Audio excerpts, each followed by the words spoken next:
अल्लाह ने शख्स का पुछंदो बुधा जिंदगी की गुजारे आयो आ चंदो अल्लाह वो ईमान भी आंदो अल्लाह वो नमाज भी पढ़ी अल्लाह मु सदकात खैरात भी अदा कया रब्बुल आलमीन फरमाइंदो मुझा बंदा जिते बीठो आई इते ही बीठो रहा हिता अगते हलण जी तोखे इजाजत कोने का हिन वक्त हींअर जो हींअर असां तुंहिंजे मथां गवाह पेश करण वारा आहियूं। नबी अलैहिस्सलातु वस्सलाम फरमाइन था बंदो सोचण शुरू कंदो मुझा तन्हाई जा गुनाह उन्हनि जो गवाह भला केर थींदो मुझा अकेलाई जा गुनाह दुनिया जी के अख ॾिठा त कोन हुया भला उन्हनि जो गवाह केर हूंदो। नबी अलैहिस्सलातु वस्सलाम फरमायो उन महल हिन जी ज़बान ते ताला लगी वेंदा ऐं अल्लाह हिन जे हथन के चवंदो बुधायो केडो गुनहगार आ अल्लाह हिन जी चमड़ी के चवंदो तू ॻाल्हाए ऐं बुधा हिक जुनूबुहुम अनिल मज़ाजिअ यदऊन रब्बहुम खौफन व तमअ व मिम्मा रज़क़नाहुम युनफिकून फला तअलमु नफ्सुम मा उख्फिय लहुम मिन कुर्रति अयुन जज़ाअन बिमा कानू यअमलून। हर किस्म जी हमद सना अल्लाह कबुल हाकिमीन रब्बुल आलमीन जला दुरूद सलाम प्यारे पैगंबर साकी कौसर इमामुल अंबिया खातमुल अंबिया मुहम्मदुर रसूलुल्लाह सल्लल्लाहु अलैहि वसल्लम जन्नत वजन मुख्तसर हमद सलात का बाद कायनात जी हर शय अवां के मुखे एकड़ो सबक दे थी तो अल्लाह कबुल हाकिमीन दी इताअत बंदगी की कबिया आसमान के ॾिसूं था इदस समाउन शक्कत वाज़नत लिरब्बिहा व हुक्कत यो कायमात अल्लाह जे हुकुम सां कायमा जेकॾहिं क़यामत जे दिहाड़े फाटी पवंदो त अल्लाह जे हुकुम सां फाटी पवंदो। इहो आसमान अल्लाह जो फरमाबरदार रहा नाफरमाना त हे इंसान ना जमीन ते नजर पवे थी व इदल अर्ज़ मुद्दत व अलकत मा फीहा व तक़ल्लत व अज़िनत लिरब्बिहा व हुक्कत या जमीन बीहे या शक थी टुकरन नहीं जर्रन में तकसीम थी वने इहा अल्लाह जी फरमाबरदार रहा नाफरमान ना ते हे इंसान ना सिजते नजर पवे थी वशम्सु तजरी लिमुस्तक़रिन लहा ज़ालिक तक़दीरुल अज़ीज़िल अलीम इहो सिजब अल्लाह जो फरमाबरदार रहा नाफरमान ते हे इंसान ना। चंद्र ते गौर करियो था वल कमर कद्दरनाहु मनाजिल हत्ता आद कल उर्जूनिल कदीम चंद्र अल्लाह जो फरमाबरदार रहा गुनहगार ते इंसान ना तारन जा चमकंदड़ सफर कंदड़ के जुर्मुट नजर ब अचन था अल्लाह फरमाए तो वन नुजूम मुसफ़रातुम बि अमरे ये ताराब अल्लाह जे हुकुम मुताबिक सैर ऐं सफर कंदा आहिनि इहे बि अल्लाह जा फरमाबरदार आहिनि नाफरमान ना ते इंसान ना कुलना या नारु कूनी बरदन व सलामन अला इब्राहीम बाह दुनिया जी हर शय के साड़े पर इब्राहीम अलैहिस्सलाम के न साड़े या बाह अल्लाह जी फरमाबरदार नाफरमान ना थे इंसान ना। पानी ते गौर करियो था पानी दुनिया दी हर शय के बोड़े पर फन फलका फकाना कुल्लु फिरकिन कत्तौदिल अज़ीम मूसा अलैहिस्सलाम दिला बतरफा वडा जबल थी बीही रहे विच मा रस्तो ठही पवे अल्लाह जो कलीम गुजरी वने ऐं अल्लाह जो दुश्मन फिरौन बुडी गर्क थी वने पानी बि अल्लाह जो फरमाबरदार रहा नाफरमान ना थे इंसान ना मौसम अचे सर्दी हुजे या गर्मी हुजे अल्लाह जी फरमाबरदार हवा थदड़ी हीर लगे या झक तूफान बरदी वने अल्लाह जी फरमा बरदार नाफरमान ते इंसान ना हे नबातात हुजन हे हैवानात हुजन हे वण टिण ऐं बूटा हुजन या कुल कायनात जो को बि नजर ईंदड़ मंजर हुजे अला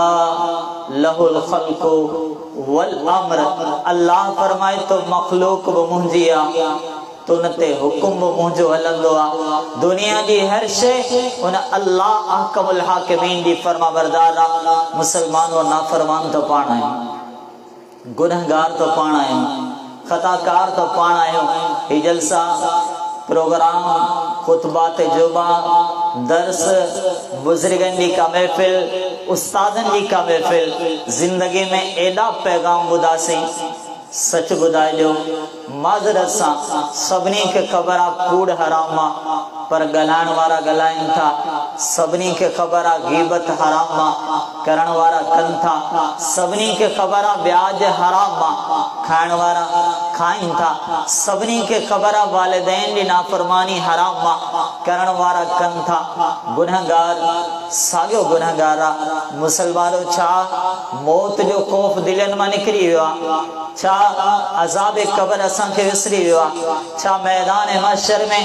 अल्लाह जे अग्यां बीहण जो खौफ पांजे दिलन में निकरी वियो छा अल्लाह जी पकड़ जो खौफ इनन दिलन में कोन रहियो रब्बुल आलमीन फरमायो फकुल्लन नखज़ना बिज़म्बि फमिनहुम मन अरसलना अलैहि हासिबा केतरा एड़ा हुआ जिनन जी असां पकड़ के कहते पत्थरन जो मींह वसायोसी तदा बि गुनाहन दे करे व मिनहुम मन अखज़तु सैहा के सख्त आवाज पकड़ियो तो उनन दे गुनाहन दे करे व मिनहुम मन खसफना बिहिल अर्ज के जमीन में जिंदा दरगोर दफन कयोसी तो इनन गुनाहन दे करे व मिनहुम मन अगरकना के पानी में बोड़े गर्क कयोसी तो इनन गुनाहन दे करे व मा कान अल्लाहु लियज़लिमहु वलाकिन कानू अनफुसहुम यज़लिमून अल्लाह उनन ते जुल्म कोन कयो वो पंहिंजो पाण ते पाण जुल्म कंदा हुआ मुसलमानों सोचो तो सही पाण भी केड़ा खताकार आहियूं पाण केतरा गुनहगार आहियूं जिंदगी जा सब कमायल गुनाह पंहिंजी जिंदगी में अज भी मौजूद आहिनि यकीनन असांजो जिंदा ज़मीर असां के जंजोड़े गवाही दींदो जेका गलती तमाम में काल हुई उहा गलती अज भी मौजूद आ मुसलमानो इस्लाह घणी थी आ अल्लाह जो खौफ बुधाए तो गुनाह न हुजे ईमान जी मजबूती सिखारे थी गुनाह न हुजे ए जलसा पैगाम ॾियनि था नेकी जी जिंदगी हुजे गुनाह जी जिंदगी न हुजे पर पाण त तब्दील कोन थियासीं पाण त सागे जा सागे आयो मुसलमानो पांजे रब ना मोटी अचो गुनाहन जी जिंदगी के अलविदा चो नाफरमानी जी जिंदगी के अलविदा चो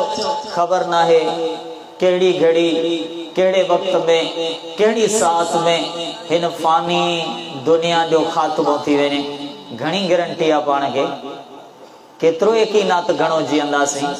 थोड़ो हिसाब करे बुधायो को एक ॾींहं जी या चंद मिनटन जी गारंटी ॾेई सके तो कंहिंखे का गारंटी कोने का नबी अलैहिस्सलातु वस्सलाम जी हदीस याद रखो गुनाह ते नाज़ा गुनाह ते को टहक विंदो आ गुनाह ते को गुरूर भी कंदो आ गुनाह करे दीनदार ते को चथर ऐं मजाक भी कंदो आ अचो इन हदीस के याद करियो पाण फरमाइन था बैनमा रजुलुन यमशी एक शख्स हली रहियो आ मुरज्जिलुन रासा वारन जी सींद निकतला मुस्बिलुन इज़ारा पांचा भेजन का हेठ लटकन पिया यख्तालु फी मशियते पंहिंजे हलण में वॾे गुरूर तकब्बुर आकड़ सां हली रहियो आ रसूलुल्लाह सल्लल्लाहु अलैहि वसल्लम फरमाइन था अल्लाह रब्बुल आलमीन इन कैफियत में उनके जमीन में जिंदा दरगोर करे छॾियो अल्लाह जी गज़ब के दावत अल्लाह जी कावड़ के दावत मुसलमानों पान सब चवंदा आहियूं अल्लाह रहमान ना यकीनन ना है अल्लाह अर्रहीम अल्लाह सब का वॾो मेहरबान ना अल्लाह अल गफूरुल वदूद पर छा पाण के विसरी वियो आ वो अल जब्बार भी है छा पाण के विसरी वियो आ वो अल वाहिदुल कहार भी है छा पाण के विसरी वियो आ वो अस समद सब का वॾो बेनियाज भी है वो जेकॾहिं चाहे तो पैगंबर दिसंदो सवाल कंदो दरखास्तों कंदो इल्तिजाऊं कंदो रहिजी वञे पर संदस लखते जिगर अखियनि जे आॾो वहाल बैनहु वल मौत वकान मिनल मुग़रक़ीन पुटड़ो अखियनि जे साम्हूं पाणी में गर्क थी वञे अल्लाह समझदा उनजी मर्ज़ी आहे महबूब मोहम्मद सल्लल्लाहु अलैहि वसल्लम रोंदा रहिजी वञनि पर चाचो कलमो न पढ़े हो रब असमदा उन अल्लाह कबुल हाकिमीन जी मर्ज़ी आहे हुकुम मिले लूत अलैहिस्सलाम के सब वञो पर तव्हांजी घरवारी नाफरमान ना गुनहगार अवां सां गॾु कोन हलंदी रब समझदा उनजी मर्ज़ी आहे छा तव्हांखे विसरी वियो आहे अल्लाह अल गफ़ार बाहे त सभ खां वॾो गयूर बाहे अल्लाह खे बि गैरत ईंदी आहे अल्लाह के गैरत ईंदी आहे पाण चऊं था पाण वॾा हया वारा आहियूं पाण चऊं था पाण वॾा गैरतमंद आहियूं मुसलमानो यादि करियो तव्हांजो रब सभ खां वॾो गयूर आहे इमाम लंबिया सल्लल्लाहु अलैहि वसल्लम फरमायो या साद अंत अगियरुन नास साद तव्हां वॾा गैरतमंद आहियो व अना अगियरु मिनका पर यादि रखो आऊं यानी मोहम्मद सल्लल्लाहु अलैहि वसल्लम अवां खां वॾो गैरतमंद आहियां वल्लाहु अगियरु मिन्नी पर अर्श रब मु मोहम्मद सल्लल्लाहु अलैहि वसल्लम खां वॾो गैरतमंद आहे नाफरमानो उन्हें जी गैरत के दावत दो था गुनहगारो उन्हें रब जी गैरत के दावत दो था जालिमो उन्हें गयूर रब जी गैरत के दावत दो था तव्हां तन्हाई में गुनाह कया रब अल बसीरा दिसण वारो आ तव्हां तन्हाई में गुनाह कया अल्लाह समीआ बुधण वारो आ तव्हां अकेलाई में गुनाह कया अल्लाह शहीद आ तव्हां दे हर गुनाह दे मथा गवाह भी आहे ओ रब्बुल आलमीन इन्नहु अलीमुम बिज़ाति सुदूर लज़्ज़त वडी गाला ओ रब्बुल आलमीन त दिल जे राज़न का वाकिफ़ आ बुधायो जडा क़यामत जे दिहाड़े तव्हां जो ऐं मुंहिंजो वारो ईंदो अल्लाह कबुल हाकिमीन जी अदालत लगल हुंदी छा चवंदासीं पंहिंजे रब के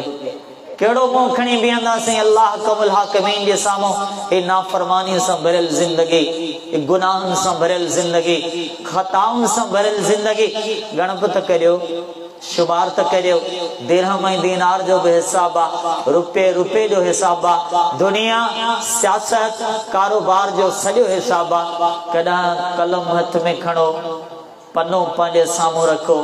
पंहिंजा गुनाह शुमार करण शुरू करियो घणा महीने साल जा नथो चवां अल्लाह जा बाना एक सादे पन्ने ते कलम सां लिखण शुरू कर पंहिंजी निगाह जा गुनाह भी लिख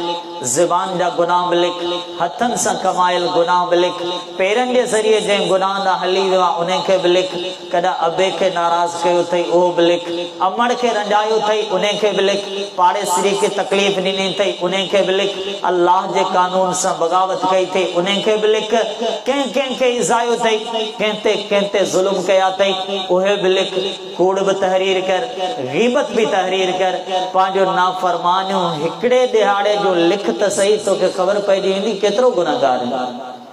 ये तो सॼी जिंदगी गुनाह सां भरियल ये सॼी जिंदगी नाफरमानी सां भरियल आहे ऐं सोचां तो पांजे रब के चवंदासीं छा अल्लाह के बुधाईंदासीं छा अल्लाह छा खणी आयो आहे अल्लाह मुझी अदालत में छा है अल्लाह मुझी झोली में छा है कल्ला इदा दुखतिल लर्ज़ु दक्कन दक्का वजा रब्बुका वल मलकु सफ़न सफ़ा वलिया यौमइज़िन बिजहन्नम यौमइज़िन यतज़क्करुल इंसानु व अन्ना लहु ज़िक्रा जॾहिं जहन्नम के आंदो वेंदो जहन्नम के ॾिसी नाफरमान गुनहगार चवंदो हाण मूंखे ॻाल्हि समझ में आई आहे अल्लाह फरमाए थो हींअर जे सम्झो त छा सम्झो चवंदो यक़ूलु या लैतनी क़द्दमतु लिहयाती चवंदो काश पंहिंजी हिन ज़िंदगी लाइ कुझु खणी अचां हा के सजदा हुजनि हा के नमाज़ूं हुजनि हा के निगाहुनि मां वहंदड़ अल्लाह जे ख़ौफ़ जा के ॻोढ़ा हुजनि हा अल्लाह जूं यादूं अल्लाह जी मोहब्बत प्यारे पैगंबर जो सुन्नतूं हुजनि हा अल्लाह जी अदालत में खणी अचां हा रब्बुल आलमीन फरमाए थो पोइ छा थींदो उन ॾींहुं कैफ़ियत छा हूंदी ला यूसिकु वसाक़हु अहद अल्लाह हुनखे अहिड़ो पकड़ींदो जो अल्लाह जी पकड़ वांगुरु ॿियो केरु पकड़े कोन थो सघे छा चवंदासीं पंहिंजे रब के छा ॿुधाईंदासीं अल्लाह कबुल हाकिमीन के नबी अलैहिस्सलातु वस्सलाम फरमाइनि था अल्लाह पंहिंजे हिकिड़े बंदे खे सॾु कंदो उन खां सवाल पुछंदो बंदा ॿुधा तो ज़िंदगी कीअं गुज़ारी इन सवाल जे लाइ पाण घणा तैयार आहियूं? जेकॾहिं पंहिंजो रब पाण खान इहो सवाल करे, मुंहिंजा बंदा ॿुधा तो ज़िंदगी कीअं गुज़ारी आहे, मुंहिंजा बेनमाज़ी बाप पंहिंजे रब खे छा जवाबु ॾींदे? छा अल्लाह खे चवंदे अल्लाह मूं ज़िंदगी भर नमाज़ छॾे ॾिनी? क़ुरान खां परे परे रहण वारा मुसलमानो रब खे छा जवाबु ॾींदो? अल्लाह हिन शख़्स खां पुछंदो, ॿुधा